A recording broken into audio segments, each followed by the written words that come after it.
Hello. Welcome to another episode of Creating Cultures That Outperform. We've been doing a fabulous series on how to lead from anywhere. I think many leaders struggle with this. There's a whole set of things you should think about to have an organization that flourishes when everybody's remote to one another. So today we're going to be talking about equipped for success. Very important concept. So how do you make sure workers are equipped for success? As you go through this deck, consider using this with your team. Bring up the show, talk about each slide, and have people rate how well they think you're performing in that particular area. And you can embrace the norms. You can turn them into questions and use them to gauge how you're doing, but it's very powerful. But we'll start right here. Equipped right. What does that mean? You have remote workers. They're all remote to one another. What does that really look like? Number one, you need a good ergonomic chair. You don't need some half broken down chair. You need a good chair. You're going to put a lot of time in. You should be comfortable. They've done studies on the impact of the work environment on productivity. Poorly equipped environments, where the chairs aren't right, where it's really too noisy, where the lighting is bad, where it's too cold or too warm. All of these things affect the person's ability to work. You want to make sure that they have the right tools on their desktop, the two monitors, a nice clean workspace that they can work on. All that technology, very important to get this right. Companies should be, making certain budgets available to make sure people are equipped right when they're working remote. You're spending a lot of time. Productivity, the cost per person per hour is very high. You got to make sure people are equipped right. You should check in with your folks. This is something that just has to happen from day one. Yes, and in addition to making sure that people have all the tools and accessibility things that they need, you want to make sure that they have easy access to information. There's nothing worse than being a new person on the team and you find out a month later, oh, you should have been in this Slack group or you Oh, should have been crazy. added Yeah. to this. It's just kind of frustrating for the person when they feel like communication has been happening that they need to be aware of that they're not aware of. And so you want to make sure that all the documents are available to everyone, that you have a cloud-based system, that it's not just stored on somebody's laptop or in somebody's head, which is the worst. Yep. Take the time to document those things. Have some running notes or some kind of Teams channels or something where people can just drop quick notes about things that they've learned to make it easy for everybody else. You don't want that new person to have to fall into the same pitfalls that every person before them has fallen into. You want to make it easy for them to get to the things that they need. And then as well as when people are remote, you want them to be able to still access the same things that they could access in the office. And they still have that same information available to them. Yeah. And, one other thing that can be very effective is people ask a lot of questions, especially new people.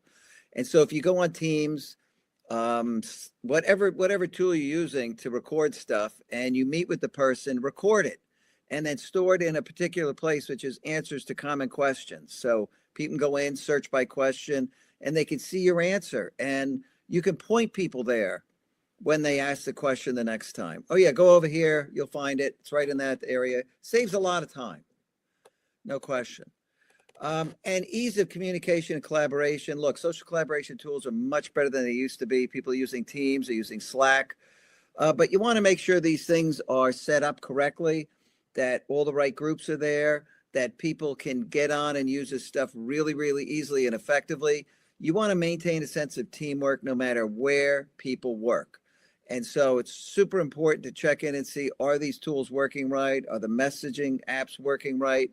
Do all of these things actually really allow the person to operate effectively as a team member from the day they join the place? They should get orientation, obviously, so they know where everything is, how to use it, but very important. And this is an easy win. Yeah, it's really nice to have a person that's assigned to help new people to come up to speed and to navigate the new workplace, especially if that person is remote. You want to Yeah. assign somebody to them to help them along the way.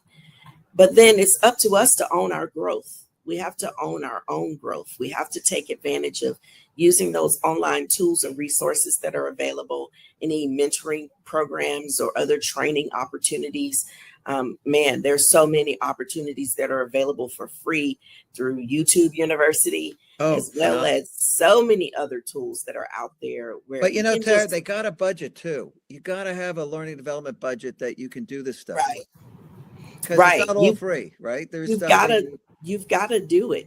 You've got to have both. You've got to have yeah. people that are taking the initiative to learn, and then you've got to have some resources for them, whether it's through internal systems that you have purchased for your employees, or you allow them to purchase seats in conferences Mhm. or attend conferences, any kind of workshops or anything like that. You want to continuously invest in people, because especially now with the way that AI is just kind of taking over and invading everything, you want people to be equipped. You want them to have all the tools that they need, and getting those certifications is Yep. not going to be free. Like Frank said, everything isn't going to be free, but those certifications are going to help you build your workforce of the future.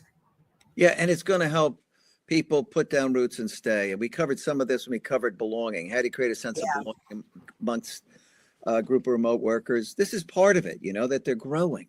Growth is really important, but you need it as a company. You want your remote workers not to stagnate, but to grow. No doubt about it. Yes. And decision making. This is an area that's always a problem in companies.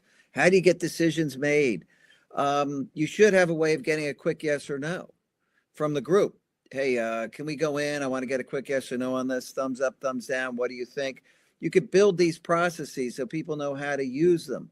How to get everybody together, say, hey, and we need to make a decision on this. There are two ways to go. What do you think? Yes or no? And then the team can decide and move forward. There are bigger decisions than that, and they take more time. It's not just a quick yes or no, but there are a lot of quick yes and no things that come up that hold people up for no reason. The big decision should be a laid out governance mechanism so everybody knows how to go about getting bigger decisions made as well. So this is really important for the remote workers. And lastly, we're moving on next week to empowerment. Next episode, the freedom of feeling in control. Humans need self-determination. They die for it. They want to control their destiny and their future. So tune in next week. People need to be empowered. It's an important topic. We're here every Wednesday, 3 o'clock Eastern time. We got another show. This is really important. If you're a remote leader, just take your time, listen to these, start to get a sense of the things that you should be thinking about to really fully equip your workforce emotionally with tools, all the enablement items, and have that checklist. See how you're doing, But I hope you could join us. Yes. Bye for now.